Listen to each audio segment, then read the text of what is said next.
Hello and welcome to How to Login. In this video, I'm going to be teaching you how you can change the language in Zangi Messenger. So let's go ahead and start the video without wasting any more time now. Open up the Zangi Messenger app on your phone, go ahead and enter your passcode if you have kept one, and click on the settings icon on the bottom right hand corner of your screen. After you do so, you can scroll a bit down and find Zangi languages. You can choose the language of your choice, and as soon as you click on it, you can see the language has been changed. So now if you want to change it again, you can see that you can do it easily. Go ahead and click on the settings, click on the globe icon and select the language.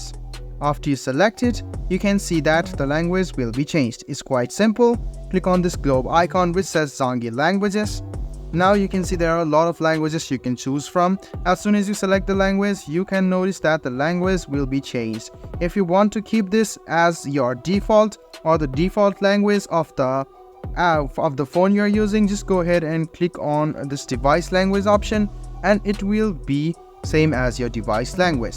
I hope this video about how you can change the language in Zangi Messenger app was helpful for you. If you still have any kind of confusion, please do mention us on the comment section down below. Like the video, subscribe to the channel and do hit the bell button for more. Hope to see you in the next video as well. Until then, goodbye, take care and make sure you enjoy.